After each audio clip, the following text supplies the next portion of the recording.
नमस्कार, मैं शक्ति सिंह स्वागत करता हूं आपका राजस्थान सरकार और वेदांता के CSR इनिशिएटिव ई कक्षा में, जिसके टेक्निकल पार्टनर हैं मिशन ज्ञान। प्यारे बच्चों, हम पढ़ रहे थे क्लास 12 रसायन विज्ञान के अध्याय 10 हैलोजन व्युत्पन्न को, और इसी क्रम में आज हम पढ़ेंगे ट्राई हैलोजन व्युत्पन्न। इससे पहले मैं आपको एक जानकारी दे दूं। इस बार जो कोरोना काल है, इसमें माध्यमिक शिक्षा बोर्ड के द्वारा बहुत से पाठ्यक्रम को हटाया गया था और एक रिवाइज सिलेबस भी हमारे सामने डाला गया था। हम सब ने उसको देखा भी था। यदि हम सिलेबस को देखते हैं, स्पेशली केमिस्ट्री के सिलेबस को, और उसमें अध्याय 10 हैलोजन व्युत्पन्न को देखते हैं, तो उसमें क्या है, जो हटाया गया भाग है उसमें हिंदी में लिखा हुआ है कि ट्राई हैलोजन व्युत्पन्न, जैसे आयोडोफॉर्म है, क्लोरोफॉर्म है, CCl4 है, इन सब के उपयोग हटाए गए हैं। ये थोड़ा सा कंफ्यूज करता है। यदि हम इसके इंग्लिश वर्जन को ध्यान से देखते हैं तो उसमें स्पष्ट लिखा है usage of iodoform, chloroform, CCl4 और BHC है, DDT है, फ्रियोन है। तो यहाँ क्या है, अक्सर हमारे दिमाग में ये डाउट होता है कि ये जो ट्राई हैलोजन व्युत्पन्न है इनको हटा दिया गया है, और सबसे बड़ी बात, रिवाइज सिलेबस में भी इनको डाला नहीं है। रिवाइज सिलेबस में इनके बारे में कहीं चर्चा नहीं है कि ट्राई हैलोजन व्युत्पन्न है या नहीं है। तो हम क्या करेंगे, अब हम ये नहीं कह सकते कि ये हट गए हैं, क्योंकि हटाए गए पार्ट में केवल और केवल इनके उपयोगों को हटाया गया। तो आज हम क्या करेंगे, जो ट्राई हैलोजन व्युत्पन्न है, उसके अलावा CCl4 है, उसके अलावा अपने DDT है, फ्रियोन है, BHC है, उन सबको कंबाइंड रूप से एक साथ पढ़ेंगे, और जो महत्वपूर्ण चीजें हैं उनको हम क्या करेंगे, उनकी स्टडी करेंगे। क्यों? क्योंकि ये आगे वाले जो टॉपिक है उनसे भी रिलेटेड है। बहुत सी केमिकल रिएक्शन ऐसी है जो आगे के अध्याय में भी हमें पढ़ने को मिलेगी। इसलिए मेरा ये मानना है कि हमें भी इन चीजों को एक बार पढ़ना चाहिए। तो आज का जो अपना वीडियो है, ये थोड़ा सा इसमें सब चीज़ों को मिक्स किया है, इसलिए मैं कोई स्पेशल एक पॉइंट नहीं लेके आ रहा हूँ कि केवल हम ट्राई हैलोजन व्युत्पन्नों को ही पढ़ रहे हैं। इसमें काफ़ी बहुत सी चीज़ें हम पढ़ेंगे, या हम यूँ कह दीजिए कि इस चैप्टर की जो बची हुई चीज़ें हैं उन सब को हम एक साथ यहाँ पर पढ़ेंगे। थोड़ा लंबा वीडियो है, लेकिन आप फिर भी इसको शुरू से अंत तक ध्यान से देखिए और महत्वपूर्ण चीज़ों को अपने साथ नोट भी करते रहिए। तो चलिए शुरुआत करते हैं ट्राई हैलोजन व्युत्पन्न की। क्या होते हैं ट्राई हैलोजन व्युत्पन्न? यदि किसी एल्केन के 3 हाइड्रोजन परमाणु, जैसे हमने हैलोजन व्युत्पन्न की बात की, तो कोई भी एक हाइड्रोजन गया और एक हैलोजन आ गया, वो हैलोजन व्युत्पन्न थे। अब उसमें यदि 2 हाइड्रोजन जाते हैं और 2 हैलोजन जुड़ जाते हैं तो उन्हें हम क्या कहते हैं, डाई हैलोजन व्युत्पन्न। वैसे ही यदि 3 हाइड्रोजन जाते हैं और 3 हैलोजन आ जाते हैं तो उनको हम क्या कहते हैं, ट्राई हैलोजन व्युत्पन्न। इसको हम थोड़ा सा देखते हैं। जैसे मान लो ये अपने पास CH4 है और इसके 3 हाइड्रोजन रिप्लेस कर देते हैं। अगर इसके 3 हाइड्रोजन रिप्लेस होते हैं और उसके स्थान पर 3 हैलोजन आ जाते हैं, जिनको मैं X3 से लिख रहा हूं, ठीक है। अब यहां 3 हैलोजन आएंगे तो एक हाइड्रोजन तो शेष रहेगा और तीनों हैलोजन बन जाएंगे। ये बनेगा CHX3। इसे हम क्या कहते हैं, इसे हम ट्राई हैलोजन व्युत्पन्न कहते हैं। यदि हम X के स्थान पे फ्लोरीन लेते हैं, जैसे यहां हम X की जगह फ्लोरीन लेते हैं तो ये F3 हो जाएगा। यदि इस स्थान पर हम क्लोरीन लेते हैं तो ये CHCl3 हो जाएगा। इसकी जगह हम आयोडीन लेते हैं तो ये CHI3 हो जाएगा, और इसकी जगह हम ब्रोमीन लेते हैं तो ये CHBr3 हो जाएगा, ठीक है। इनको हम हैलोफॉर्म कहते हैं। ये फ्लोरोफॉर्म है, ये क्लोरोफॉर्म है, ये आयोडोफॉर्म है और ये ब्रोमोफॉर्म है, ठीक है। तो ये जो हैलोफॉर्म है वो क्या होते हैं, ट्राई हैलोजन व्युत्पन्न होते हैं। तो अपने दिमाग में एक बात तो ये स्पष्ट हुई कि ट्राई हैलोजन क्या होते हैं, 3 हाइड्रोजन किसी एल्केन के गए और उसके स्थान पे क्या है, 3 हैलोजन परमाणु आ गए, ठीक है। Chloroform, bromoform, iodoform, fluoroform. अपना जो चैप्टर है उसमें दो कंपाउंड अपने को पढ़ने हैं। कौन कौन से? एक क्लोरोफॉर्म और एक आयोडोफॉर्म। तो इन दो की हम स्टडी करेंगे, क्लोरोफॉर्म को पढ़ेंगे और आयोडोफॉर्म को पढ़ेंगे। इन जितने भी ये ट्राई हैलोजन व्युत्पन्न है, इन सबको हम एक इंपॉर्टेंट मेथड से बना सकते हैं और उसका नाम क्या है? उसका नाम है हैलोफॉर्म अभिक्रिया, हैलोफॉर्म रिएक्शन। तो सबसे पहले हम इन जो स्पेसिफिक कंपाउंड है इनको पढ़ने से पहले हम हैलोफॉर्म रिएक्शन के बारे में बात करेंगे कि हैलोफॉर्म अभिक्रिया क्या होती है। ठीक है, आप देखिए एक हैलोफॉर्म रिएक्शन दे रखी है। मैं इसको थोड़ा सा एकदम अलग से स्पष्ट बताता हूं। कोई भी हैलोफॉर्म रिएक्शन हम देखें तो उसमें आप ये देखना कि इस प्रकार की स्ट्रक्चर होनी चाहिए, ऐसे। यदि कोई ऐसा समूह है, कोई इस प्रकार का, यहां इसकी संयोजकता कंप्लीट कर देते हैं, ये H लगा देते हैं, ठीक है। और या फिर कोई एक ऐसा समूह है, ये लीजिए,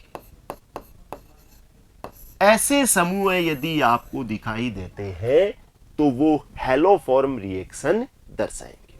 क्या है? CH3CHOH और यहां क्या है? CH3C double bond O। अब इसके इधर हम क्या जोड़ते हैं? इधर हम कुछ भी जोड़ सकते हैं, हम R जोड़ सकते हैं, कोई भी एल्किल समूह हम जोड़ सकते हैं। जैसे मैं एक दो कंपाउंड यहां लिख के आपको बताता हूं। यहां देखिए ये CH3 है, ये CH है, ये OH है और इस तरफ मैंने क्या जोड़ दिया? एक CH3 जोड़ दिया। ठीक है, एक कंपाउंड हम और लिखते हैं, CH3 है, CH है, OH है और इधर मैंने एथिल समूह जोड़ दिया है, CH2CH3।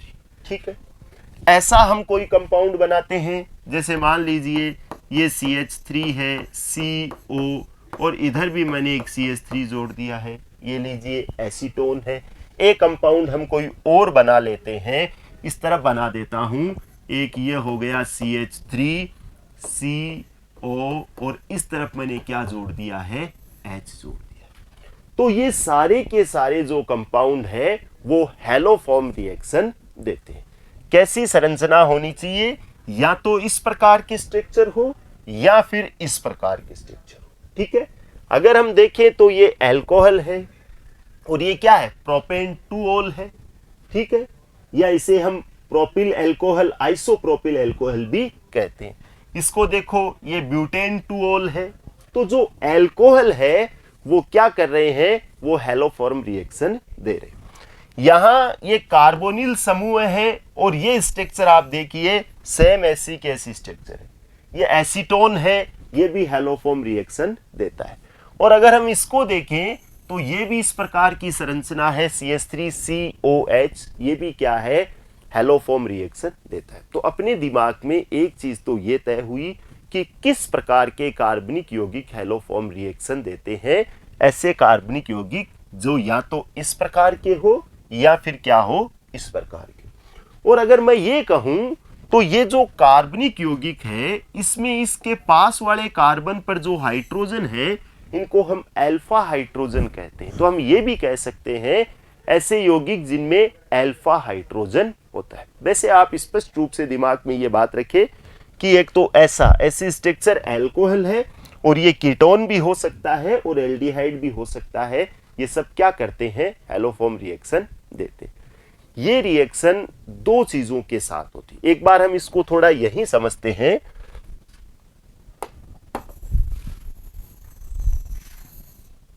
ये दो चीजों के साथ ये रिएक्शन होती है। जैसे मान लो मैं कोई एक अल्कोहल लेता हूं, इस प्रकार का समूह है CH3CHOH और इस तरफ मैं कोई भी R लिख देता हूं। कोई भी एल्किल समूह हम ले सकते हैं। आप CH3 लिखिए, एथिल लिखिए, मेथिल लिखिए, प्रोपिल लिखिए, कुछ भी लिखिए। ठीक है, इसकी क्रिया किसके साथ करवाई जाती है? एक तो हैलोजन के साथ करवाई जाती है।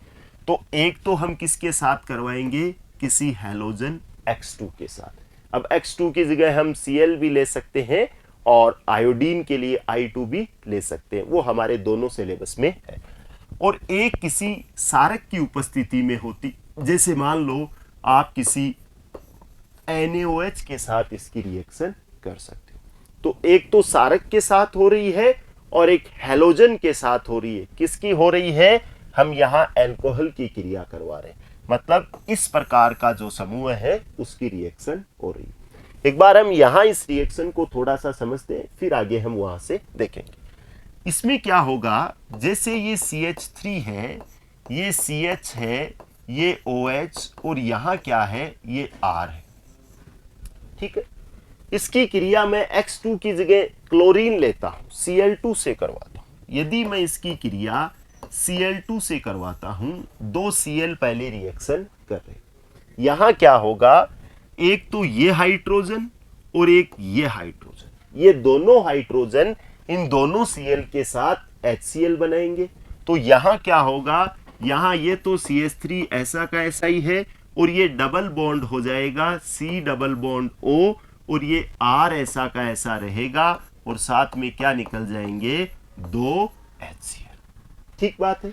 तो आप यहां से एक चीज देखो, सबसे पहले क्या हो रहा है, सबसे पहले जो हैलोजन है वो इन दोनों हाइड्रोजन से क्रिया करके क्या बना रहे हैं, कीटोन बना रहे हैं। अब हमने थोड़ी देर पहले ये देखा था कि चाहे इस प्रकार का समूह हो और या फिर इस प्रकार का समूह हो, ये दोनों ही हैलोफॉर्म रिएक्शन देते हैं। यदि आप अल्कोहल लेते हो तो बाद में वो कार्बोनिल समूह में परिवर्तित होगा, और यदि आप डायरेक्ट कार्बोनिल समूह से बना रहे हो, हैलोफॉर्म रिएक्शन करवा रहे हो, तो ये स्टेप हमें करने की जरूरत नहीं है। ठीक है, फिर क्या होता है, जो अपने पास क्या बना, CH3COR, ये बना, ये फिर हैलोजन से क्रिया करता है। जैसे मान लीजिए यहां मैं 6 हैलोजन यानी 3Cl2 से क्रिया करवा। अब क्या होगा, इसके जो ये क्लोरीन है वो इसके 3 हाइड्रोजन परमाणुओं के साथ क्रिया करेंगे, 3 HCl बाहर निकल जाएंगे और यहाँ 6 Cl है, 3 Cl जो है वो इस स्थान पर आकर जुड़ जाएंगे। ये क्या बनेगा, ये बनेगा CCl3, 3 H गए 3 Cl के साथ, 3 Cl यहाँ बच रहे थे वो यहाँ जुड़ गए और ये बन गया CO और ये क्या हो गया R, और साथ में क्या निकल गए 3HCl। ठीक है, तो सबसे पहले तो क्या हुआ, यदि कोई OH समूह था तब तो Cl ने क्रिया करके उसको कार्बोनिल ग्रुप में बदला, और यदि हम डायरेक्ट इसकी क्रिया ही करवाते हैं तो यहां जो इस कार्बन के पास में जो हाइड्रोजन है, ये तीनों हाइड्रोजन तीनों क्लोरीन से क्रिया करके 3 HCl बाहर निकल जाएंगे, और जो 3 Cl है वो इस कार्बन के साथ जुड़कर क्या बनाएंगे, CCl3COR। अब क्या होगा, अब हम जब किसी सारक के साथ इसकी क्रिया करवाते, आगे देखिए, जैसे अपने पास वहां बच गया CCl3CO और ये R। अब हम इसकी क्रिया करवाएंगे, जैसे मान लीजिए NaOH के साथ करवाएं। ठीक है, तो इसका जो ये H है, ये H यहां आके जुड़ेगा, तो यहां आके जब ये H जुड़ेगा तो ये तो बन गया CHCl3, यहां CCl3 तो पहले से था, एक H यहां आ गया तो ये बन गया CHCl3, और बचा क्या, NaO। ये NaO इस भाग से क्रिया करेगा, ये भाग क्या है, RCOONA, तो मैं इसको लिख सकता हूं RCOONA, RCOONA। दो चीजें बनी, एक CHCl3 बन गया जिसको हम क्लोरोफॉर्म कहते हैं, और एक साथ में बना है RCOONA।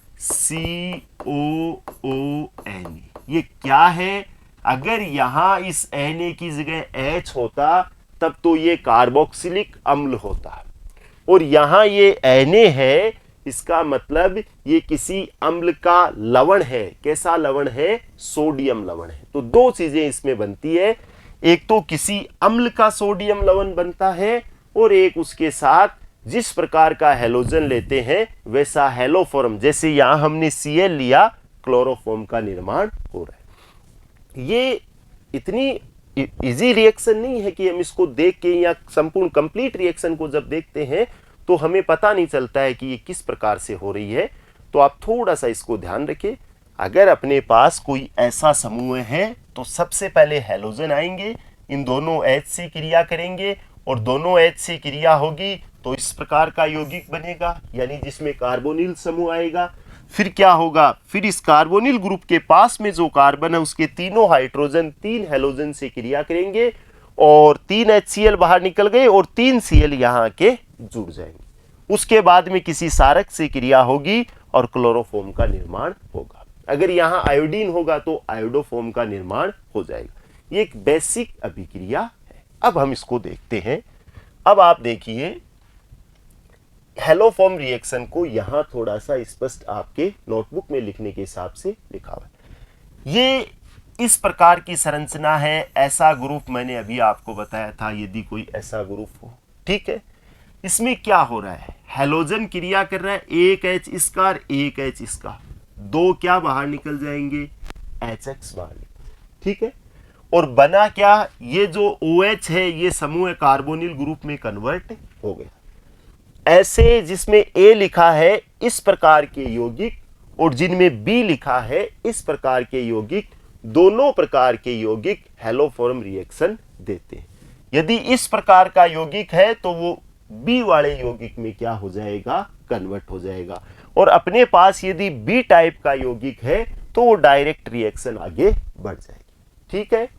अब देखो, अब जैसे अपने पास ये बना, अब हमने इसकी 3x2 3 हेलोजन परमाणु, ये 6 हेलोजन परमाणुओं से क्रिया की, 3 यहाँ H है, 3 X से क्रिया करके 3X बना रहे हैं। और उसके साथ क्या हो रहा है, उसके साथ जो 3X बचे हैं वो यहाँ जुड़कर CH3COOR बन रहा है, ओके। उसके बाद में हम इसकी क्रिया किसी सारक के साथ करवा रहे हैं, चाहे वो NaOH हो चाहे वो KOH हो। यहां से इसका जो H है वो यहां इस CH3 के साथ जुड़ेगा और ये क्या बना लेगा, CHX3, और बच गया क्या, RCOOK। ये क्या बन गया, RCOOK। ये किसी अम्ल का, या हम यूं कहे कार्बोक्सिलिक अम्ल का पोटेशियम लवण है। अगर सोडियम होता तो किस प्रकार का लवण था, सोडियम लवण था। आप एक चीज और देखिए, यहां 3HX तो ये बने हैं, 2HX ये बने, टोटल 5HX बने। यदि मैं कहता हूं कि X की जगह Cl है तो हम कह देते कि कितने बने हैं, 5 HCl बने, ठीक है। और यहां जो KOH है वो भी हम इसकी जगह 5 लेंगे। जब 5 KOH हम इसके साथ लेंगे तो क्या होगा, रिएक्शन में 5 तो बन जाएंगे KCl और 5 ही अणु किसके बाहर निकल जाएंगे, H2, ठीक है। तो एक चीज हमें और देखनी, अगर हम कंप्लीट रिएक्शन लिखते हैं, जैसे मान लीजिए हमें इसकी पूरी कंप्लीट रिएक्शन लिखनी हो तो उसमें क्या क्या हो रहा है, एक तो इस प्रकार का यौगिक है, टोटल हैलोजन कितने लिए, 3 तो यहां लिए हैं और 1 यहां, यानी 4x2 का यूज हमने किया है। टोटल KOH कितने लिए, 1 तो यहां काम में आ रहा है और 5 KOH इन 5 HX से क्रिया करेंगे तो 5 और 1 6 हम क्या ले रहे हैं, KOH ले रहे हैं, ठीक है। और इधर बनेगा क्या, एक तो हेलोफॉर्म बनेगा, एक अम्ल का पोटेशियम लवण बनेगा और एक साथ में 5 KCl और 5 H2O का निर्माण होगा। हम चाहे तो इस पूरी रिएक्शन को, संपूर्ण अभिक्रिया को भी अलग से लिख सकते हैं, ठीक है। तो आप इसको अपनी कॉपी में नोट कर सकते हो। तो कहने का मतलब क्या है कि जो भी हेलोफॉर्म रिएक्शन होती है वो एकदम सिंपल प्रोसेस है। उसका किस प्रकार की स्ट्रक्चर होनी चाहिए, या तो ऐसी स्ट्रक्चर हो या ऐसी स्ट्रक्चर हो, ठीक है। हेलोजन से क्रिया होगी और इसके जो अल्फा हाइड्रोजन है वो रिमूव हो जाएंगे, हेलोजन परमाणु यहां आ जाएंगे और उसके बाद में किसी सारक से क्रिया करवाएंगे तो क्या बनेगा, हेलोफॉर्म का निर्माण हो जाएगा। अब अपने इसमें सबसे पहला पॉइंट है CHCl3। हम इस चैप्टर में 2 ही कंपाउंडों के बारे में चर्चा करेंगे, एक CHCl3 और एक CHI3, यानी एक तो क्लोरोफॉर्म की बात करेंगे और एक किसकी बात करेंगे, आयोडोफॉर्म की बात। सबसे पहले हम क्लोरोफॉर्म की बात करते हैं। इसके निर्माण की प्रयोगशाला विधि, और प्रयोगशाला विधि वही है जो हैलोफॉर्म रिएक्शन है। तो हमने जो अभी हैलोफॉर्म रिएक्शन पढ़ी है उसी रिएक्शन को हम दोबारा देखते हैं। इसमें क्या होता है, जैसे मान लो ये स्ट्रक्चर है, ये स्ट्रक्चर किस प्रकार की है, ये CH3 है और इसके साथ ये जुड़ा हुआ है CH, और इधर मैं OH कर देता हूं और एक H इस तरफ लिख देता हूं। इसको थोड़ा सा ऐसे खोल के लिखा है, ये CH3 है, ये CH था, एक 2 H थे, एक को मैंने इस तरफ लिख दिया, एक और। ये ऐसा समूह है। अगर ऐसा समूह है तो ये क्या करेगा, ये हैलोफॉर्म रिएक्शन देगा। ओके। दूसरी बात, सबसे पहले हमने देखा था कि हैलोजन से क्रिया हो रही थी। यहां क्लोरीन का क्लोरोफॉर्म बना रहे हैं तो Cl से क्रिया करवाएं, और जब Cl से क्रिया करवा रहे थे तो एक H तो ये और एक H ये दोनों H क्या थे, बाहर निकल गए थे। ये दोनों H बाहर निकले तो ये बना था CH3CO, और यदि यहाँ R होता तो R लिख देते, H है तो H लिख दिया। एल्डिहाइड का निर्माण हो रहा है। किसका निर्माण हो रहा है, एल्डिहाइड। अब क्या होता है, जब रिएक्शन हम करवाते हैं तो क्लोरीन हम उसी वक्त बनाते हैं, और उसी वक्त बनाने के लिए हम क्या करते हैं, विरंजक चूर्ण जल से क्रिया करके नवजात क्लोरीन का निर्माण करता है। नवजात क्लोरीन का अर्थ क्या है, अभिक्रिया के दौरान जो क्लोरीन बनती है, इन सिटू यानी रिएक्शन के दौरान। तो सबसे पहले ये CaOCl2 जो विरंजक चूर्ण है उसकी हम क्रिया जल से करवा रहे हैं, कैल्शियम हाइड्रोक्साइड बनता है और साथ में कौन सी गैस निकलती है, क्लोरीन गैस। तो ये एक इसी के साथ मिला हुआ प्रोसेस है। हमें क्लोरीन बनानी है और क्लोरीन की क्रिया करवानी है, तो हमने अलग से क्लोरीन उसी दौरान बनाया, विरंजक चूर्ण की जल से क्रिया करवाई, कैल्शियम हाइड्रोक्साइड बना और साथ में क्लोरीन मुक्त हुई, और उस क्लोरीन ने क्या किया, इस समूह के साथ रिएक्शन करके और हमें एल्डिहाइड यानी एसिटाल्डिहाइड का निर्माण हो गया। ठीक, अब आगे देखिए। अब हमें पता है कि ये जब इस प्रकार की स्ट्रक्चर बन गई, ये COH और ये हो गया CH3। अब जो हैलोजन है, जो क्लोरीन है, वो इसके 3 H को हटाएगी और 3 Cl यहां जुड़ेंगे, तो हमें 6 हैलोजन की जरूरत है। 6 हैलोजन हमने यहां से ले लिए। अब यहां क्या हुआ, 3 तो गए H 3 Cl के साथ, और क्या बन गया, 3 HCl, और जो 3 Cl बचे थे वो इसके साथ जुड़कर CCl3CHO का निर्माण हुआ। इसे हम क्या कहते हैं, इसे क्लोरल कहा जाता है। क्या कहा जाता है, क्लोरल। ये याद रखिए, जरूरी नहीं है कि ये रिएक्शन आपसे पूरी एग्जाम में आती है, आपसे ये भी प्रश्न आ सकता है कि एसिटाल्डिहाइड से क्लोरल किस प्रकार बनाओगे। तो समझ रहे हो इस बात को, क्लोरल क्या है, CCl3CHO, मतलब एसिटाल्डिहाइड में जो ये 3 हाइड्रोजन थे, आप इन तीनों हाइड्रोजन की जगह यदि 3 Cl लिख देते हो और आगे CHO ऐसा का ऐसा रहता है, तो हम इसे क्या कहते हैं, क्लोरल। क्लोरल हमारे DDT बनाने में भी काम आता है, इसलिए हमें इस क्लोरल को याद रखना है। जब आप आगे की क्लासों में अध्ययन करोगे, कॉलेज में अध्ययन करोगे, तब भी ये हमारे लिए बहुत उपयोगी रहेगा, तो इसको अभी से थोड़ा सा दिमाग में सेट रखिए। ठीक है, क्या बना, CCl3CHO। तो दूसरे स्टेप में क्या हुआ, ये जो तीनों H है उनकी जगह 3 Cl आ गए, और 3 H के साथ 3 Cl ने क्रिया करके 3 HCl बने। अब देखो, अब हम इसकी क्रिया किसी सारक के साथ करवाएंगे। ठीक है, और यहां हम सारक के रूप में क्या ले रहे हैं, कैल्शियम हाइड्रोक्साइड के साथ जल अपघटन कर रहे हैं। तो हम क्या कर रहे हैं, मैं इसको थोड़ा सा यहां अलग से आपको बता देता हूं। अपने पास ये बना CCl3COH, और इसकी क्रिया हम कैल्शियम हाइड्रोक्साइड से, कैल्शियम हाइड्रोक्साइड होता है CaOH2, ये होता है। यानी हम इसको अगर इस प्रकार से लिखे तो एक Ca, एक OH और एक क्या है, इधर OH। OH पर -1 होता है और कैल्शियम पर +2 होता है, इसलिए हम कितने OH ले रहे हैं, 2 OH ले रहे हैं। यदि हम NaOH सोडियम हाइड्रोक्साइड लेते तो केवल एक ही OH लेते, NaOH, क्योंकि Na पर +1 और OH पर -1। अब आप देखो, अब हमें पता है होना क्या है, इसका जो H है, ये H जो है वो इस स्थान पे आके क्या बनाएगा, CHCl। अब यहां इसके पास 2 OH, तो 2 OH में एक H इस OH में है और एक H नीचे वाले में, तो हम क्या लेंगे, हम 2 जो है वो क्लोरल ले लेंगे। ठीक है, ये आप देखो CCl3CHO एक क्लोरल और ये CCl3CHO 2 क्लोरल, और इसका एक H, ये O है, ये O है। ठीक है, O अलग है, CaOH, ये थोड़ा आप लिख लेना, इसको सही कर लेना। ठीक है, इसका एक H, इसका एक H, ये क्या बन गया, 2 CHCl3। अब बचा क्या, अब अपने पास बच गया CaOO और इधर बच गया CHO।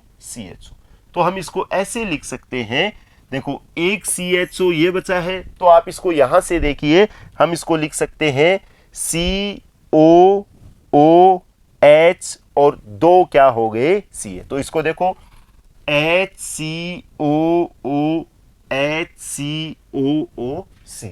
अगर आपको कंफ्यूज होता है तो मैं इसको थोड़ा अलग से लिख के बता देता हूं। यहां से देखिए, एक था COH और इसके साथ जुड़ा हुआ था CCl3, दूसरा था COH और इसके साथ जुड़ा हुआ था CCl3, और 2 अपने पास थे CaOH और एक था CaOH। इसका एक H, इसका एक H, ये इससे मिला, ये इससे मिला, तो 2 तो क्लोरोफॉर्म के अणु बन गए। अब बचा क्या, बचा अपने पास HCO, तो मैं लिख देता हूं HCO। यहां भी क्या बचा, HCO, 2 बच गए, एक O ये बच गया, तो ये इनको मैं लिख देता हूं डबल, HCOO के 2 मॉलिक्यूल बच गए, और एक बच गया कैल्शियम, इसे हम क्या लिखते हैं, कैल्शियम फॉर्मेट कहा जाता है। क्या कहा जाता है, कैल्शियम फॉर्मेट। ये फॉर्मिक एसिड जो होता है, जो अपना फॉर्मिक एसिड HCOH होता है, वो किसी सारक से क्रिया करके लवण बना रहा है, और ऐसे सारक से क्रिया कर रहा है जिसमें कैल्शियम हो, तो ये कैल्शियम फॉर्मेट हो गया। ठीक है, पूरी रिएक्शन आप समझ गए अच्छी तरीके से। क्या हुआ, सबसे पहले हमने विरंजक चूर्ण की क्रिया जल से करवा के नवजात क्लोरीन बनाई, फिर नवजात क्लोरीन ने अल्कोहल से क्रिया करके एसीटैल्डिहाइड बनाया, फिर एसीटैल्डिहाइड ने फिर क्लोरीन से क्रिया की और क्लोरल CCl3CHO बनाया, फिर उस क्लोरल की क्रिया हमने किसी सारक कैल्शियम हाइड्रोक्साइड के साथ क्रिया करवाई, तो हमारे पास एक तो क्लोरोफॉर्म बना और एक कैल्शियम फॉर्मेट का निर्माण हुआ। इस रिएक्शन में 2 चीजें बनती है, हेलोफॉर्म तो बन ही रहा है, क्लोरोफॉर्म बन रहा है, उसके अलावा किसी अम्ल के, कार्बोक्सिलिक अम्ल के लवण का निर्माण भी होता है, और वो लवण कैसा होगा ये डिपेंड करेगा कि हमने सारक कैसा लिया। नेक्स्ट देखिए, यदि एथिल अल्कोहल के स्थान पर एसीटोन लिया जाए, अब हम क्या कर रहे हैं, यहां कीटोन ले रहे हैं, और देखिए इस प्रकार का समूह है, यदि ऐसा समूह है तो ये हेलोफॉर्म रिएक्शन देगा। अब यहां हम एक स्टेप हमारा कम हो जाएगा, पहले वाला जो स्टेप था उसमें जो OH था वो C double bond O convert में उसमें कन्वर्ट हो रहा था, और वहां हम 2 हेलोजन यूज कर रहे थे। अब ऐसा हमें करना नहीं है क्योंकि ये ऑलरेडी कन्वर्ट हुआ है। ठीक है, यहां वही 6 Cl यूज करेंगे, Cl का निर्माण हम पहले कर चुके हैं विरंजक चूर्ण से, और ये Cl यहाँ 3 H, तो इसके 3 Cl के साथ बाहर निकल जाएंगे, 3 Cl यहाँ जुड़ जाएंगे, और ये क्या बन जाएगा, ट्राइक्लोरो एसीटोन। पहले वो एसीटोन था और 3 Cl जुड़ गए, तो क्या नाम हो गया, ट्राइक्लोरो एसीटोन। एक चीज आप बहुत अच्छे से यहां ध्यान रखिए, यदि ये CH3 के स्थान पे H होता, यहां H होता, तो ये क्लोरल बनता, और यहां H नहीं है, यहां CH3 है, ट्राइक्लोरो एसीटोन का निर्माण। अब हम इसकी किसके साथ क्रिया करवाएंगे, अब आप भी कह सकते हो अब इसकी क्रिया किसी सारक के साथ करवा दीजिए, और हम वो सारक क्या लेते हैं, CaOH2, कैल्शियम हाइड्रोक्साइड के साथ हम इसकी रिएक्शन करवा। जब हम इसकी रिएक्शन करवाएंगे तो वही इसका H दो क्या बन जाएंगे, CHCl3, और वो जो पहले HCOO बने थे उसकी जगह क्या हो जाएगा, CH3COO, CH3COO। इसके कितने कंपाउंड हो जाएंगे, 2, और उनसे क्या जुड़ जाएगा, कैल्शियम। वो कैल्शियम फॉर्मेट बना था और यहां कैल्शियम एसीटेट का निर्माण हो जाएगा। ठीक है, बहुत सिंपल काम है। तो क्लोरोफॉर्म यदि हमें बनाना हो और किसके द्वारा बनाना हो, हेलोफॉर्म रिएक्शन के द्वारा बनाना हो, तो बहुत ही सिंपल तरीका है। हमें क्या करना है, हमें सबसे पहले विरंजक चूर्ण की जल से क्रिया करके नवजात क्लोरीन बनानी है, और यदि अपने पास अल्कोहल है तब तो उसे हम पहले वो हेलोजन से क्रिया करके एल्डिहाइड या कीटोन में कन्वर्ट हो जाएगा, फिर एल्डिहाइड या कीटोन से क्लोरल या ट्राइक्लोरो एसीटोन का निर्माण हो जाएगा, उसके बाद में सारक से क्रिया होकर क्लोरोफॉर्म का निर्माण हो जाएगा। ठीक है, इसके बाद में आप देखिए इसकी फिजिकल प्रॉपर्टी इसकी इंपॉर्टेंट है। ये रंगहीन मीठी गंध वाला द्रव होता है। क्लोरोफॉर्म का जब निर्माण करते हैं तो ऐसे मीठी मीठी गंध आती है, जब ये बनने लगता है उस दौरान मीठी मीठी गंध आती है, और हमें यह समझ जाना चाहिए कि अब क्लोरोफॉर्म बनना स्टार्ट हो गया है। ठीक है, पानी में आंशिक रूप से विलय होता है और पानी से थोड़ा सा भारी होता है। ईथर एवं अल्कोहल में विलय होता है, और इसके अधिक मात्रा में यदि हम इसका सेवन करते हैं तो ये क्या है, बेहोशी लाता है। बेहोश करने के लिए इसका दवा के रूप में भी यूज किया जाता है। अब है क्लोरोफॉर्म की शुद्धता का परीक्षण। बहुत ही छोटी सी बात है और अच्छी बात है, इंपॉर्टेंट है, 1 नंबर का प्रश्न आपके एग्जाम में आ सकता है। हम कैसे पता लगाएं कि क्लोरोफॉर्म शुद्ध है या शुद्ध नहीं है। यदि शुद्ध क्लोरोफॉर्म है वो AgNO3 के विलयन के साथ श्वेत अवक्षेप नहीं देता। अगर आपके पास क्लोरोफॉर्म प्योर है और आप उसमें AgNO3 डालते हो तो उस कंटेनर के नीचे हमें AgCl का अवक्षेप नहीं मिलेगा। ऐसा क्यों होता है, क्योंकि यदि वो अशुद्ध है, अशुद्ध होने का मतलब क्या है, वो वायु या प्रकाश की उपस्थिति में कोई ना कोई रिएक्शन करके क्या बना लेता है, HCl बना लेता है। और अगर उसके अंदर HCl है और आप उसमें AgNO3 डाल रहे हो तो वो AgNO3 इस HCl के Cl के साथ क्रिया करके AgCl का श्वेत अवक्षेप देती है और साथ में क्या बनती है, HNO3 बनती है। तो यहां हमें यह ध्यान रखना है, अगर वो प्योर है, शुद्ध है, तो उसमें HCl नहीं है, और अगर HCl नहीं है तब आप उसमें AgNO3 डाल रहे हो तो कोई किसी भी प्रकार का श्वेत अवक्षेप नहीं मिलेगा। लेकिन यदि वो अशुद्ध है, इसका मतलब उसमें HCl बन गई, आपने जैसे ही AgNO3 डाला AgCl का श्वेत अवक्षेप आपको मिला, तो हम इससे क्या कह सकते हैं, क्लोरोफॉर्म की शुद्धता अगर हमें चेक करनी हो तो हमारे पास क्या होना चाहिए, AgNO3 होना चाहिए। और आप AgNO3 को डालो, श्वेत अवक्षेप आ रहा है, इसका मतलब वो अशुद्ध है, श्वेत अवक्षेप नहीं आ रहा है, इसका मतलब वो क्या है, शुद्ध है। ठीक, नेक्स्ट है इसकी केमिकल प्रॉपर्टीज या रासायनिक गुणधर्म। आप देखो, अगर हम इसका ऑक्सीकरण करते हैं, ऑक्सीकरण का मतलब है ये ऑक्सीजन से क्रिया करें। अगर आप क्लोरोफॉर्म को वायु में खुला छोड़ देते हो, अगर हवा में हम इसको खुला छोड़ेंगे तो ये वायुमंडल की ऑक्सीजन से क्रिया करके फॉस्फीन COCl2 बनाता है, और फॉस्फीन क्या है, एक जहरीली गैस होती है, एक विषाक्त, यानी हम यूं कहें कि पॉइजनस होती है। तो ये भी एक बहुत अच्छा प्रश्न होता है, क्या होता है जब क्लोरोफॉर्म को वायु में खुला छोड़ दिया जाता है। तो हमारा उत्तर क्या होगा, क्लोरोफॉर्म वायु में ऑक्सीजन के साथ क्रिया करके जहरीली गैस फॉस्फीन बनाता है।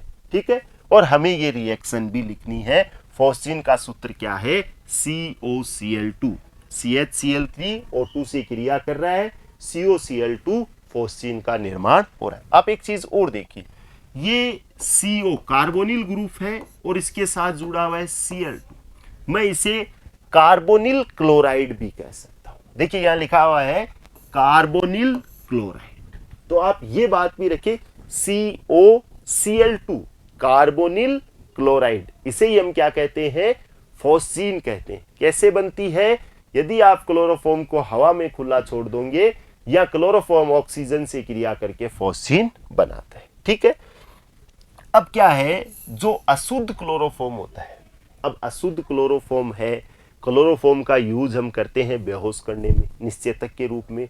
अगर हम किसी को बेहोश कर रहे हैं और उस दौरान हमने क्लोरोफॉर्म का यूज किया और सपोज कीजिए वो क्लोरोफॉर्म शुद्ध नहीं था, अशुद्ध था। अब अशुद्ध क्लोरोफॉर्म था यानी उसमें हो सकता है उसमें फॉस्फीन बनी हुई हो और वो फॉस्फीन हमने सूंघी, ये जहरीली गैस होती है, इससे व्यक्ति की मृत्यु हो सकती है। इसलिए हम जो निश्चेतक के रूप में क्लोरोफॉर्म यूज करते हैं वहां हमें ये ध्यान रखना चाहिए कि हमारे पास क्लोरोफॉर्म कैसा हो, शुद्ध हो, अशुद्ध नहीं होना चाहिए। अशुद्ध होगा तो उसमें फॉस्फीन हो सकती है। इसीलिए क्लोरोफॉर्म को जब कभी भी बोतल में रखा जाता है तो दो चीज़ों का विशेष ध्यान रखा जाता है। एक तो उसे रंगीन बोतलों में रखा जाता है, सूरज के प्रकाश जो है उसके अंदर ना जाए और किसी भी प्रकार की रिएक्शन ना हो, और दूसरी उसको कंप्लीट भर के और जो ढक्कन होता है उसको बहुत टाइट करके बंद किया जाता है, जिससे उसमें किसी भी प्रकार की ऑक्सीजन ना हो और प्रवेश भी ना कर पाए। तो आपको ये भी ध्यान रखना है। कई बार प्रश्न आता है क्लोरोफॉर्म को अशुद्ध होने से बचाने के लिए आप क्या करोगे, तो एक तो उसे रंगीन बोतलों में, यहाँ प्रश्न यूँ आ सकता है कि क्लोरोफॉर्म का भंडारण रंगीन बोतलों में क्यों किया जाता है, उसको अशुद्ध होने से बचाने के लिए। फिर भी हमें क्या पता वो उसमें थोड़ा बहुत वो अशुद्ध हो गया हो, जैसे अपने को कोई नई चीज़ है, अपने को कहीं इसको चखी है तो हमें थोड़ा डाउट होता है कि क्या पता क्या है, तो ऐसे हो सकता है कि उसमें वो शुद्ध ना हो, थोड़ा बहुत अशुद्ध हो। इस स्थिति में हम क्या करते हैं, उसमें थोड़ी सी मात्रा में क्या मिलाते हैं, एथिल अल्कोहल मिलाते हैं, C2H5OH एथिल अल्कोहल उसमें डालते हैं। एथिल अल्कोहल क्या करता है, यदि उसमें फॉस्फीन COCl2 बनी है तो ये दोनों HCl से क्रिया करके ये क्या बन जाएगा, ये तो है देखो C, ये है O, और इधर से आप देखो ये दोनों H गए तो ये OC2H5 और इस तरफ भी क्या हो गया OC2H5। ये क्या बना, ये CO3 बन गया। अगर मैं कहूं कि इसका नाम बताओ NaCO3 तो आप कहोगे सोडियम कार्बोनेट, और हम इसका नाम देखें तो दो एथिल है, मैं इसे डाई एथिल कार्बोनेट कह सकता हूं। तो ये भी एक अच्छा प्रश्न है। यदि उसमें फॉस्फीन बनती है तो उससे छुटकारा पाने के लिए हम क्या करेंगे, उसमें 1% एल्कोहल का मिश्रण डालें। वो एल्कोहल क्या करेगा, उस फॉस्फीन को डाई एथिल कार्बोनेट जो विषाक्त प्रवृत्ति की नहीं होती है, तो हम यूं कह सकते हैं जहरीली फॉस्फीन को एल्कोहल डाई एथिल कार्बोनेट में बदल देता है, जो उसके विषाक्त या जहरीलेपन को क्या कर देती है, खत्म कर देती है। ठीक है, तो क्लोरोफॉर्म का भंडारण रंगीन बोतलों में होना चाहिए, पूरा उस बोतल को कंप्लीट भर के कस के बंद करना चाहिए, उसके अलावा उसमें वायु में खुला नहीं छोड़ना चाहिए, और कुछ मात्रा में यानी 1% उसमें अल्कोहल भी मिक्स कर देना चाहिए। नेक्स्ट देखिए, इसके बाद में दूसरी रिएक्शन है अपचयन। पहली रिएक्शन में हमने क्या पढ़ा, ऑक्सीकरण अभिक्रिया थी, ऑक्सीकृत हुआ और फॉस्फीन में कन्वर्ट हो गया। अपचयन कर रहे हैं, अपचयन कर रहे हैं इसका मतलब हाइड्रोजन जोड़ रहे हैं। यदि हम इसमें हाइड्रोजन जोड़ रहे हैं तो ये CHCl3 अगर हाइड्रोजन इसमें जोड़ेंगे तो ये किस में बदल जाएगा, CH2Cl2 में बदल। ये चीज तो आप अपने दिमाग में एकदम फिक्स रखें। मेरे पास CCl4 कार्बन टेट्राक्लोराइड है, अपचयन करूंगा एक हाइड्रोजन जुड़ जाएगा, CHCl3 क्लोरोफॉर्म बन जाएगा। फिर यदि मैं उसमें एक हाइड्रोजन और जोड़ूंगा CH2Cl2 एथिलीन क्लोराइड बन जाएगा। फिर एक हाइड्रोजन और जोड़ूंगा, मतलब दोबारा अपचयन करूंगा, क्या बन जाएगा, CH3Cl यानी क्लोरोमेथेन या मेथिल क्लोराइड बन जाएगा। फिर अपचयन करूंगा तो CH4 मेथेन का निर्माण हो जाएगा। तो ये बेक रिवर्स हो रहा है, पहले क्लोरोफॉर्म, ये पहले कार्बन टेट्राक्लोराइड, फिर अपचयन हुआ CHCl3, फिर CH2Cl2, फिर हुआ CH3Cl और फिर CH4 का निर्माण हो जाएगा। तो ठीक है, ZnHCl की उपस्थिति में इसका अपचयन करते हैं, डाई हैलोजन व्युत्पन्न बनते हैं, और आप डाई हैलोजन व्युत्पन्न बनाने की ये विधि भी यूज कर सकते हैं। एसीटोन से क्रिया, ये रिएक्शन महत्वपूर्ण है। एसीटोन कीटोन है, ये देखिए CH3 CH3CO CH3 एसीटोन। क्रिया किससे हो रही है? CHCl3 क्लोरोफॉर्म से हो रही है। कुछ भी ध्यान नहीं रखना है, एक सिंपल सा ध्यान रखिए, ये दोनों मेथिल समूह ऐसे कैसे, ये कार्बन ऐसा का ऐसा है। अब हुआ क्या है, ये जो H है इस O से जुड़ के OH बन गया, तो इधर आप देखिए ये OH बन गया है, और ये जो CCl3 है वो इस कार्बन के साथ इस प्रकार से जुड़ गया। मतलब ये CCl3 इसके ऊपर अटैच हो रहा है, जो H है वो तो इस O से जुड़ के OH बन रहा है, ये CCl3 है वो इस कार्बन के साथ जुड़ के क्लोरेटोन का निर्माण कर रहा है। किसका निर्माण हो रहा है? क्लोरेटोन। और ये किस प्रकार का होता है? ये निद्राकारी होता है, इसका यूज करने से नींद आने लगती है। तो ये भी एक अच्छा प्रश्न है। एसीटोन क्लोरोफॉर्म के साथ क्रिया करके कौन सा निद्राकारी यौगिक बनाता है? अब क्या है, ये कीटोन का भी चैप्टर है। अपने जो 12वां पार्ट आएगा जिसमें क्रियात्मक समूह है जिनमें ऑक्सीजन हो, और उसका पार्ट 2 यानी हम 12वां चैप्टर पढ़ेंगे, उनमें एसीटोन है। एसीटोन की रिएक्शन क्लोरोफॉर्म के साथ आ सकती है। तो ये एक अच्छा प्रश्न है। क्लोरोफॉर्म जब एसीटोन से क्रिया करता है तो क्या बनाता है? क्लोरेटोन बनाता है। और क्लोरेटोन की नेचर कैसी होती है? निद्राकारी होता है। नेक्स्ट देखिए, जल अपघटन। आप हाइड्रोलाइसिस कर रहे हैं, ठीक है, किसके साथ? KOH के साथ हो रहा है। यहां हमने 3 Cl है इसलिए 3 KOH, ठीक है। ये तीनों Cl से क्रिया करेंगे तो इस कार्बन पर क्या जुड़ जाएगा? 1 2 और 3 OH इस पर जुड़ जाएंगे ऐसे, ओके। अब क्या है, एक ही कार्बन के ऊपर यहां ये कार्बन है और एक ही कार्बन के ऊपर तीनों OH है, तो ये अस्थायी होगा और यहां से तुरंत एक जल का अणु निकलेगा। हम ऐसे कह सकते हैं, ये लीजिए जी, ये एक H2O बाहर निकल जाए। अब इसमें बचा क्या? CH, एक O और एक OH, इस प्रकार की संरचना बची। हम इसे क्या कह सकते हैं? देखो, एक तो बच गया C, एक बच गया H, एक बच गया OH और एक बच गया डबल बॉन्ड O। ये क्या है? ये एसिड है और ये सबसे सरल अम्ल है।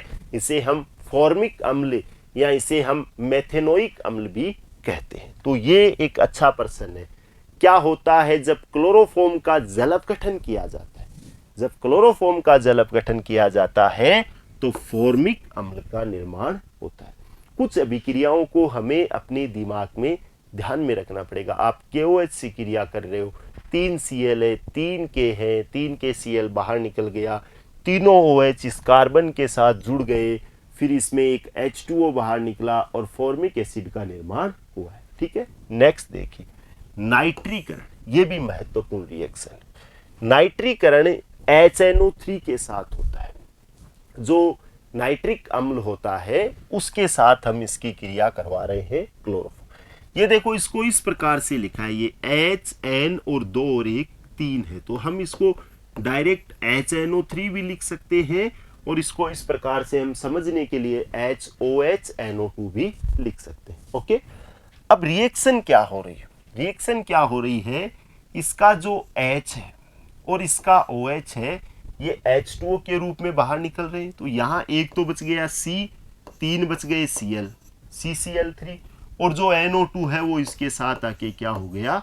जुड़ गया, ओके। तो जो HNO3 है उसका तो OH और यहां से क्लोरोफॉर्म का H, H2O बाहर निकल गया, CCl3NO2 बना है। इसे हम क्या कहते हैं? क्लोरोपिक्रीन कहा जाता है।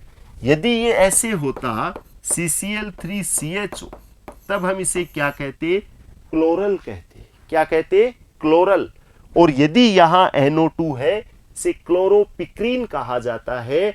और ये किस काम में आता है? ये इसे युद्ध गैस के रूप में, वैसे ये कीटनाशी है, ये क्या है? पेस्टिसाइड है, कीटनाशी का काम करता है और युद्ध गैस के रूप में भी इसे यूज लिया जाता है। जब प्राचीन समय में जब वर्ल्ड वार होते थे या उस दौरान क्या है, इसे छोड़ दिया जाता था, तो ये युद्ध गैस, वार गैस के रूप में भी यूज आता था। तो ओके, ये भी महत्वपूर्ण रिएक्शन है। अब आपको ध्यान रखना है, नाइट्रीकरण कर रहे हैं मतलब NO2, और यदि CCl3 के साथ NO2 जुड़ा है तो उसे हम क्या कहते हैं, क्लोरोपिक्री। ओके, नेक्स्ट देखिए क्लोरीकरण। ये सरल रिएक्शन है, इसको हम पहले भी पढ़ चुके हैं। क्लोरीन, एक क्लोरीन और जुड़ रही है तो क्या बन जाएगा, CCl4 बन जाएगा। क्या बनेगा, CCl4। ठीक है, अब अपने क्या है, अपन इसके बाद में पढ़ेंगे कार्बन टेट्राक्लोराइड।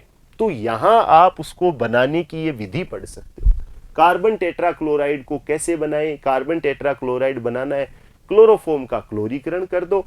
क्या होगा, एक H इसके Cl से क्रिया करके HCl और एक Cl इसके साथ जुड़ जाएगा, मुक्त मूलक प्रतिस्थापन अभिक्रिया होती है।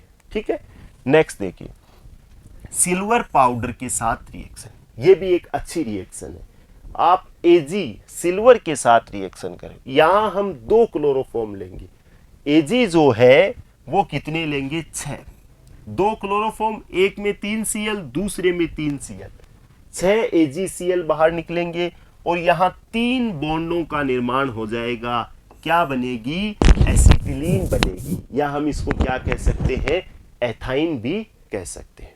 ओके, तो आपको यह भी विशेष रूप से ध्यान रखना है, यदि आप Ag सिल्वर के साथ क्रिया करवा रहे हो, क्लोरोफॉर्म किस में चेंज हो जाएगा, एसिटिलीन में चेंज हो जाएगा। नेक्स्ट देखिए हाफमान कार्बिल एमीन अभिक्रिया या आइसोसाइनाइड अभिक्रिया। ये भी एक महत्वपूर्ण रिएक्शन है। देखो इसमें सारी रिएक्शन है ना, वो अपने अपने स्थान पर बहुत महत्व रखती है और आगे के चैप्टर से भी जुड़ी हुई है। जैसे इसमें एमीन की क्रिया हो रही है तो ये हम एमीन वाले पार्ट में भी पढ़ेंगे, तो ये दोनों जगह हमारी यूज आ रही है, इसलिए आप इसको भी यहां अच्छे से पढ़िए। ठीक है, किसकी क्रिया है, क्लोरोफॉर्म की, किसके साथ है, एमीन के साथ, और किसके साथ है, किसी सारक के साथ। तो आप एक तो ध्यान में ये रखें, एमीन, और वो भी कैसी एमीन, प्राथमिक एमीन के साथ हो रही है। प्राथमिक एमीन में भी KOH और CHCl3 के साथ रिएक्शन हो रही है। आप ये देखिए, ये CH3N है कि नहीं है, और इसके साथ इसका C जुड़ेगा तो ये बन गया CH3NC। यहां 3 KOH है, 3 K 3 Cl जो है वो 3 KCl बाहर निकल जाएगा, 2 H2 यहां बचे हैं, 3 यहां, 5 और 1 यहां, 6 है, तो ये 3 क्या बाहर निकल जाएंगे, H2। मतलब आइसोसाइनाइड का निर्माण हो रहा है। यदि मैं इसकी जगह CHCl3 है मेरे पास, यदि मेथिलेमीन है इसकी जगह एथिलेमीन होती तो उससे क्या होता, एथिल आइसोसाइनाइड बन जाता। तो जो एमीन ले रहे हो उस एमीन के अंदर, एमीन क्या है, एमीन है RnH2, तो यहां से Rn और इसका क्या आना है, C, मतलब बनेगा क्या, RnC का निर्माण हो रहा है, आइसोसाइनाइड बन रहा है। और जब ये आइसोसाइनाइड बनता है तो इसकी गंध क्या है, अरुचिकर होती है, मतलब एकदम से हमें पता लगता है कि एक स्मेल सी आती है, और उस स्मेल से हम पहचान हमारी हो जाती है कि आइसोसाइनाइड का निर्माण हो गया। और ये केवल प्राथमिक एमीन ही देती है, इसलिए ये प्राथमिक एमीन का टेस्ट भी है। यदि आप प्राइमरी एमीन लो, सेकेंडरी लो, टर्सरी लो, और तीनों में यदि हम थोड़ा थोड़ा क्लोरोफॉर्म डालते हैं तो प्राथमिक एमीन में वो अरुचिकर गंध आएगी, सेकेंडरी और टर्सरी एमीन में वो गंध नहीं आएगी। इसलिए जहां से गंध आएगी वहां हम कह सकते हैं ये प्राथमिक एमीन है। तो ये प्राथमिक एमीन का टेस्ट।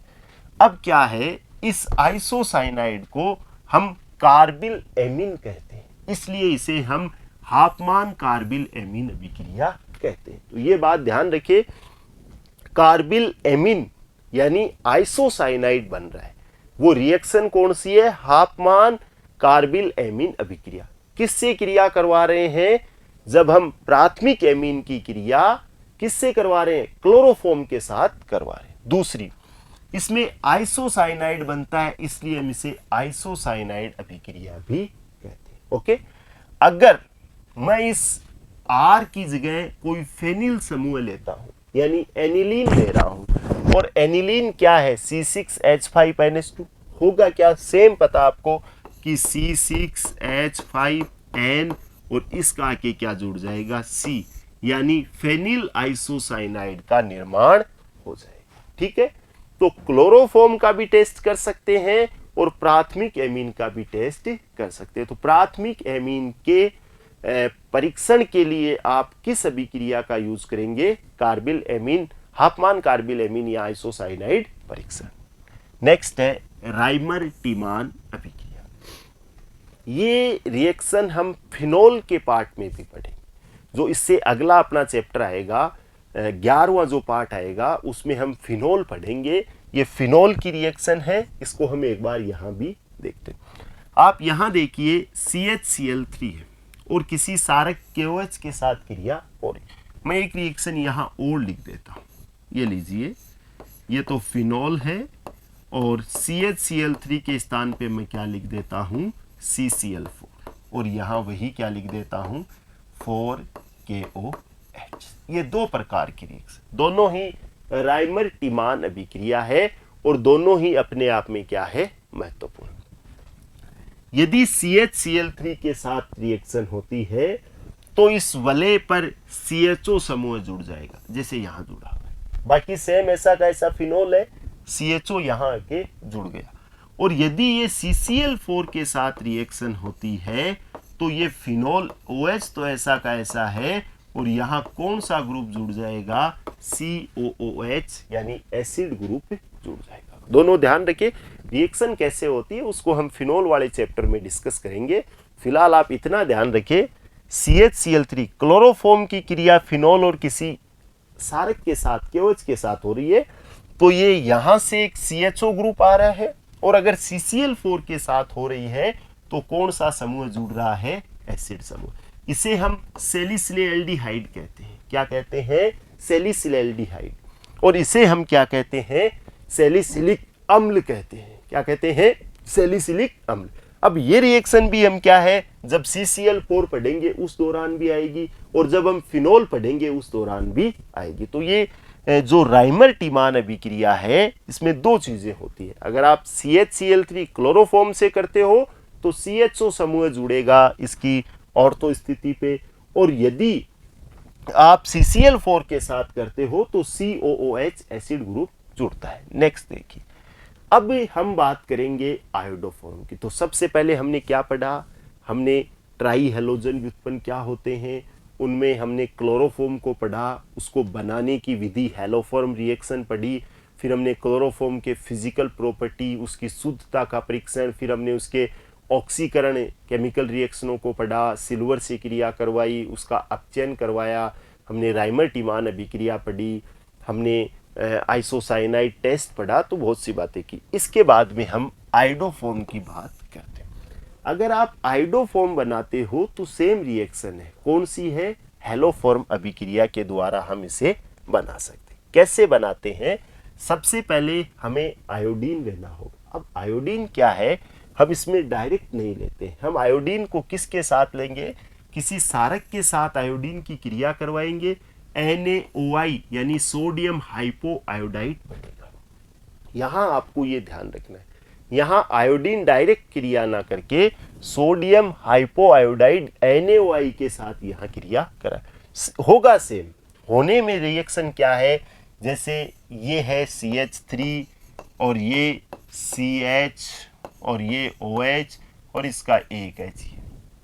वह क्या था? वहाँ ये हाइड्रोजन, ये दोनों हाइड्रोजन रिमूव हुए थे और दोनों की जगह हेलोजन, कोई भी हेलोजन आया था तो हेलोजन के साथ क्रिया हुई, दोनों HI से क्रिया करके क्या बना लेते थे? HI। लेकिन यहाँ किस रूप में है? ये NaOI के रूप में है, तो ये NaI बाहर निकल जाएगा और ये समूह बन जाएगा CH3COH, एल्डिहाइड बन गया। उसके बाद में जब ये NaOI दोबारा क्रिया करेंगे तो यहाँ क्या होगा? यहाँ जो ये CH3CHO है, यहाँ CI3 आएगा। ये थोड़ा गलत हो गया है, मैं इसको मिटा देता हूँ। ये लीजिए, ये क्या आ जाएगा? CI3CHO। जैसे वहाँ CCl3CHO जिसे हमने क्लोरल कहा था, यहाँ क्या बन जाएगा? आयोडल बन जाएगा। क्या बन जाएगा? आयोडल। इसको मैं यहाँ अलग से लिख देता हूँ, CI3CHO। ओके, सेम रिएक्शन है। फिर क्या हो रहा है, यहां भी हम इसको चेंज कर देते हैं CI3 और ये हो गया CHO। ठीक है, ये फिर किसी सारक से क्रिया करेगा, CHI3 आयोडोफॉर्म बनेगा और किसी अम्ल का सोडियम लवण बनेगा। तो आयोडोफॉर्म का निर्माण, यदि आपको हेलोफॉर्म रिएक्शन आती है, आपने क्लोरोफॉर्म बनाया है, तो हम आसानी से आयोडोफॉर्म भी बना सकते हैं। अगर हम इसकी केमिकल रिएक्शन के बारे में बातें करें तो यहाँ आपको एक डायग्राम बना रखा है और उसमें इसकी सारी केमिकल रिएक्शनें लिख रखी। ये वही केमिकल रिएक्शन है जो क्लोरोफॉर्म की थी, दोनों की लगभग क्या होती है, सेम CO2।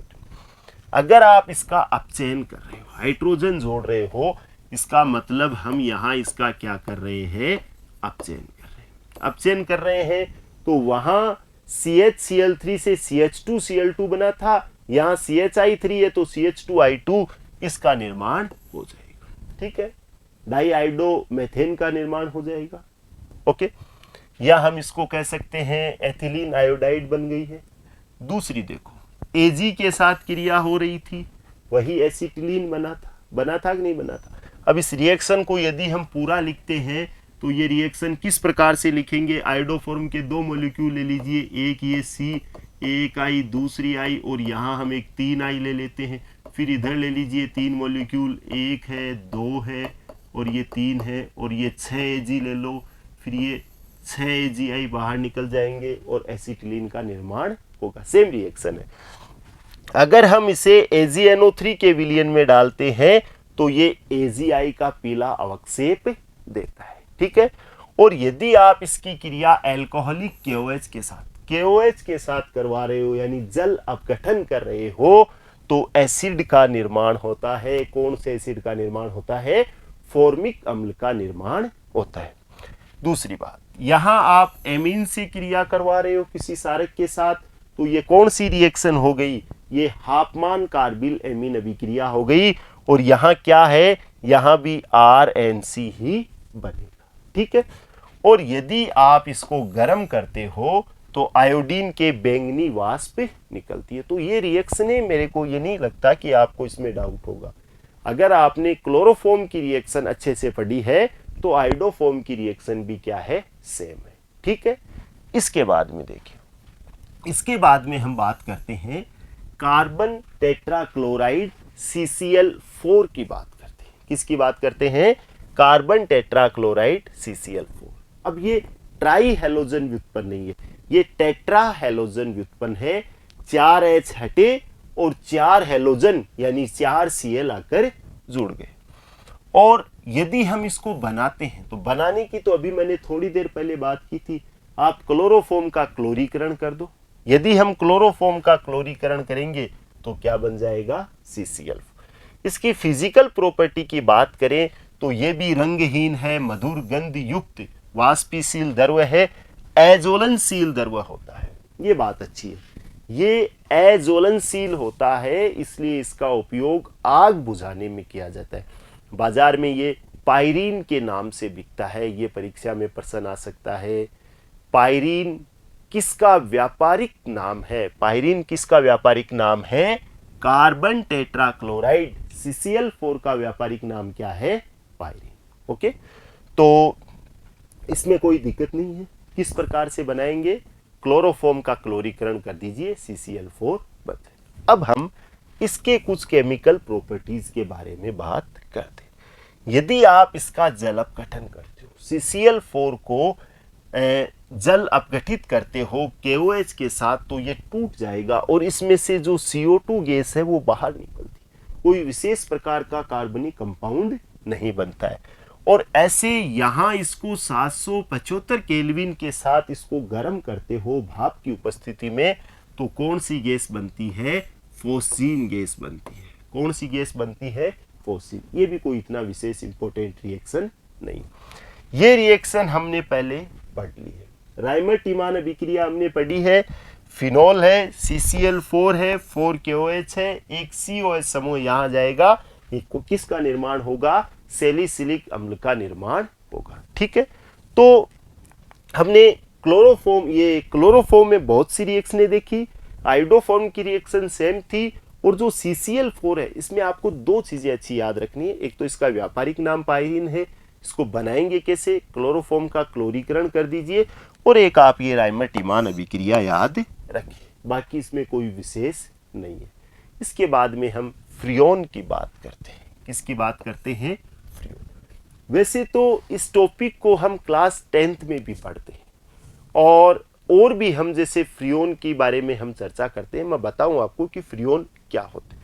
कोई भी मेरे पास एक हाइड्रोकार्बन है, जैसे CH4 है, एक संतृप्त हाइड्रोकार्बन है एल्केन। यदि इस एल्केन के हाइड्रोजन परमाणुओं को क्लोरीन और फ्लोरीन, केवल क्लोरीन से नहीं, क्लोरीन और फ्लोरीन दोनों से रिप्लेस कर दिया जाए, तो जो यौगिक हमें प्राप्त होते हैं उन्हें हम फ्रियोन, या इन्हें हम क्या कह सकते हैं, क्लोरोफ्लोरो व्युत्पन्न कहते हैं। तो ये मेथेन और एथेन के क्लोरोफ्लोरो व्युत्पन्न होते हैं, और इन्हें हम यूं भी कह सकते हैं CFC, क्लोरोफ्लोरोकार्बन। क्या कहते हैं? क्लोरोफ्लोरोकार्बन। तो CFC, ये आपने नाम सुना होगा, फ्रियोन या CFC। देखो ये जो फ्रियोन है ये हमारी जो ओजोन परत है, जो सूर्य के आने वाली पराबैंगनी किरणों से रक्षा करती है, उस ओजोन परत को ये फ्रियोन गैस नष्ट करती है। ज्यादातर जैसे फ्रिज है, AC है, ये जितने भी कोल्ड स्टोर है, इनमें ये फ्रियोन गैस मुक्त होती है, और ये फ्रियोन गैस इनमें शीतलक के रूप में यूज होती है, और वहां से ये जो फ्रियोन गैस है ये क्या करती है, ये जो अपनी ओजोन परत है उसको क्या करती है, अपघटित करती है, ओजोन डिप्लेटेशन का काम करती है। और जैसे जैसे ओजोन परत नष्ट होती है तो वो पतली होती जा रही है, और उसके पतली होने से क्या नुकसान हो रहा है, जो सूर्य की पराबैंगनी किरणें हैं जिनको ओजोन एब्जॉर्ब कर रही थी, वो ओजोन अब उनको एब्जॉर्ब उतना अच्छा नहीं कर पा रही है जितना पहले करती थी, और वो पराबैंगनी किरणें सीधी क्या है, हमारी पृथ्वी पर आ रही है, और वो नुकसानदायक होती है अगर इनकी अधिक मात्रा हो तो ओजोन जो है उसको नष्ट करने का काम किसका है? फ्रियोन का। फ्रियोन यूज कहाँ होती है? फ्रियोन रेफ्रिजरेटर है, AC है, कोल्ड स्टोर है, इनमें यूज होती है। क्या होती है? कोई भी हाइड्रोकार्बन, एथेन है, मेथेन है, उसमें यदि हाइड्रोजन परमाणु क्लोरीन या फ्लोरीन से रिप्लेस होते हैं, या तो क्लोरीन आ जाता है या फ्लोरीन आता है, तो हम क्या कहते हैं कि वो फ्रियोन है या उनके क्लोरोफ्लोरो व्युत्पन्न है। इसे फ्रियोन भी कहा जाता है, और इसे CFC, क्लोरोफ्लोरोकार्बन भी कहते हैं। ठीक है। अगर मैं इसका निर्माण करता हूं, जैसे अपने पास CCl4, कार्बन टेट्राक्लोराइड, इसकी क्रिया मैं HF के साथ करवा रहा हूं, SbCl5। होगा क्या, इसका एक Cl जो है वो एक H से क्रिया करके एक HCl बाहर निकल जाएगा, तो इसमें Cl तो बच गए 3, और एक फ्लोरीन जुड़ जाएगा, तो ये क्या बन गया, CCl3F। मतलब जो कार्बन है उसके साथ क्लोरीन भी है और उसके साथ फ्लोरीन भी है, इसलिए इसे हम क्लोरोफ्लोरोकार्बन या फ्रियोन कहते हैं। अब आप एक चीज यहां और सीखिए, ये CCl4 की एक केमिकल रिएक्शन है। इस रिएक्शन को हमने क्या है, यहां नहीं लिखा है, हम चाहे तो यहां इसको 3 नंबर देके इसकी केमिकल रिएक्शन भी लिख सकते हैं। ठीक है। CCl4 की क्रिया HF से हो रही है, SbCl5 की उपस्थिति में एक HCl बाहर निकल गया और F इसमें जुड़ गया। अब आप इसको समझिए, एक बात हम और करते हैं, फ्रियोन का नाम कैसे लिखा जाता है। नाम लिखने का बहुत सिंपल तरीका है, कोई भी इसमें दिक्कत नहीं होती है। 3 चीजें हैं, X, Y और Z। कोई भी फ्रियोन का हम नाम लिखे, 3 चीजों का ध्यान रखो, X, Y, Z। X क्या है, जो कार्बन की संख्या है उसमें से एक कम कर दीजिए। जैसे यहां केवल एक ही कार्बन है, एक कम कर दो, क्या बच गया, 0। यहां भी एक कार्बन है, एक कम कर दिया, 0। यहां C2 है, कार्बन कितने हैं, 2। 2 में से एक कम कर दो, कितना बचा, 1। मैंने क्या लिख दिया है, 1। यहां भी कार्बन 2 है, तो यहां एक कम कर दिया, 1। यहां 2 है, एक कम कर दिया, 1 बचा। यहां भी 2 है, एक कम कर दिया, 1 बचा। ओके, तो X क्या है, X हमें पता है, जो कार्बन की संख्या है उसमें से क्या करो, एक कम कर दो। यदि आपको इस प्रकार से C3 लिखा हुआ रहता तो x का मान कितना हो जाता, 2 हो जाता। ठीक है, दूसरी चीज देखिए आप y होता है हाइड्रोजन की संख्या +1। आप यहां देखो कहीं हाइड्रोजन दिखाई दे रहा है, नहीं, हाइड्रोजन है 0, +1 कर दो 1 आ गया। आप इन सब में 1 देख रहे हो, क्यों? क्योंकि यहां हाइड्रोजन है नहीं। Z क्या है? नंबर ऑफ फ्लोरीन, फ्लोरीन की संख्या। यहाँ 1 फ्लोरीन है 1, यहाँ 2 है 2, यहाँ 1 है 1, यहाँ 2 है 2, यहाँ फ्लोरीन 3 है और यहाँ फ्लोरीन क्या है 4। तो आप किसी का भी नाम लिखते हो, जैसे हमें कहे इसका नाम लिखो, अब इसका नाम लिखना है तो हम लिख देंगे XYZ। X तो क्या है? कार्बन की संख्या -1, कार्बन की संख्या 1 है, 1 कम कर दो 0 बच गया। Y क्या है? हाइड्रोजन की संख्या +1, हाइड्रोजन यहाँ है नहीं तो ये Y हो गया। Z क्या है? फ्लोरीन, फ्लोरीन कितना है? 1। अब इस 0 को नहीं लिखते हैं, इसका जब भी नाम हम लिखते हैं तो हम इसके नाम को ऐसे लिखते हैं फ्रियोन और फिर आगे लिख देंगे 11। 0 11 लिख दो, कोई दिक्कत नहीं है, और आप डायरेक्ट भी इसको क्या लिख सकते हो? फ्रियोन 11। ओके, अब आप इसके नाम को देखो तो कार्बन कितने? 2, 2 में से 1 हटा दो 1, और Y क्या है? हाइड्रोजन है नहीं तो 1 लिख देता हूं, फ्लोरीन 1 है तो इसका नाम हो गया फ्रियोन 111। क्या नाम हो गया? फ्रियोन 111। हम नाम से सूत्र भी बना सकते हैं और हम सूत्र से नाम भी लिख सकते हैं। ये क्या है, कई बार जैसे एग्जाम में प्रश्न आ जाता है, जैसे मान लीजिए ये प्रश्न आ गया CF2Cl3 फ्रियोन का नाम लिखिए, तो हमें इसका नाम पता करने के लिए फिर ये XYZ वाला तरीका पता लगाना पड़ेगा। ठीक है, अब जैसे मान लो ये आ गया साहब फ्रियोन 112 का सूत्र लिखिए, तो सूत्र भी हम लिख सकते हैं। अब जैसे 112 है, 112 का मतलब X यहाँ 1 है, इसका मतलब कार्बन यहाँ कितने थे? 2 थे। ठीक है, इस बीच वाले हाइड्रोजन को छोड़ दो, यहाँ 2 है, 2 क्या है? ये Z है, फ्लोरीन की संख्या है, यहाँ फ्लोरीन 2 है। तो अब कार्बन को आप बैलेंस कर दो। कार्बन की संयोजकता कितनी होती है? ये 2 कार्बन है, 3 संयोजकताएं मुक्त है, 1 2 3 4 5 6 है, 2 फ्लोरीन जुड़े हुए तो 4 क्या जोड़ दो? क्लोरीन जोड़ दो, C2Cl4F2, ये रहा C2F2Cl4। ठीक है, तो फ्रियोन का नाम आसानी से आप लिख सकते हो। अपनी जो किताब है उसमें ये टेबल भी बनी हुई है और XYZ क्या होते हैं ये भी हमें बता रखा है, तो आप इस पर भी अभ्यास कीजिए। इसके बाद में देखिए नेक्स्ट है DDT। 2 चीजें और रह गई है, एक DDT एक BHC।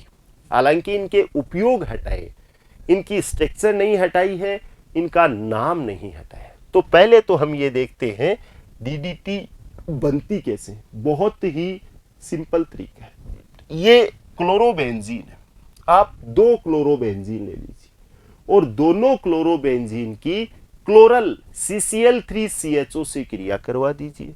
ये CCl3 ये CHO, और इतना ध्यान रखना है जैसे ये क्लोरोबेंजीन है, ये लीजिए जी एक क्लोरोबेंजीन, ये सी, इसके इस तरफ वाले H को यहाँ साइड में रखिए, हर जगह H है, और इस दूसरी वाली क्लोरोबेंजीन के H को भी यहाँ साइड में रखिए, ये Cl है।